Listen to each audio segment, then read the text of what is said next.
जो वफादार होते हैं वो हर किसी के दीवाने नहीं होते। निभाने वाले ही तो नहीं मिलते, चाहने वाले तो हर मोड़ पर खड़े हुए हैं। अच्छे लोगों की परीक्षा कभी मत लीजिए, क्योंकि वो पारे की तरह होते हैं। जब आप उन पर चोट करते हैं तो वो टूटते नहीं हैं, लेकिन फिसलकर चुपचाप आपकी जिंदगी से निकल जाते हैं। याद रखना, जरूरत से ज्यादा अच्छे बनोगे तो जरूरत से ज्यादा इस्तेमाल किए जाओगे। जो आपके जज्बातों की कद्र ना करे, उसके पीछे पागल होना प्यार नहीं, बेवकूफी है। तिरस्कार यदि बार बार अपनों से ही मिले, तब शब्दों का विवाद उचित नहीं, क्योंकि जो व्यक्ति आपके महत्व को ही नहीं समझता, वो आपके शब्दों को और आपकी भावनाओं को कभी नहीं समझ पाएगा। ये जिंदगी है जनाब, यहाँ हर कोई एक दूसरे से ही परेशान है।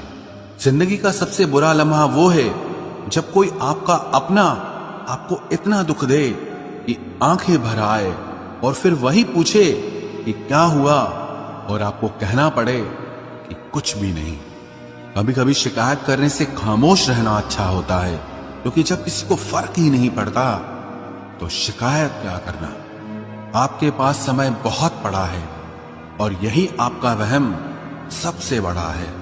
मौजूदा हालात में अगर रिश्ते बचाने हैं तो कभी किसी से बहस मत करो। अगर कोई कहे कि हाथी उड़ता है तो उसको बताओ कि आज हमारे घर के तार पे ही बैठा था।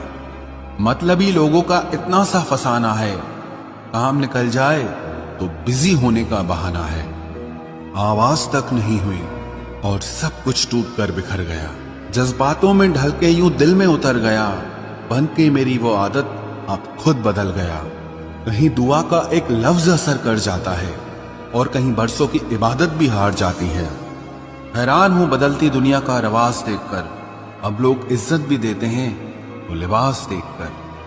कामयाबी का रास्ता कभी सीधा नहीं होता, लेकिन कामयाब होते ही सारे रास्ते सीधे हो जाते हैं।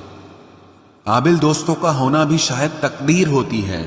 बहुत कम लोगों के हाथों में ही ये लकीर होती है।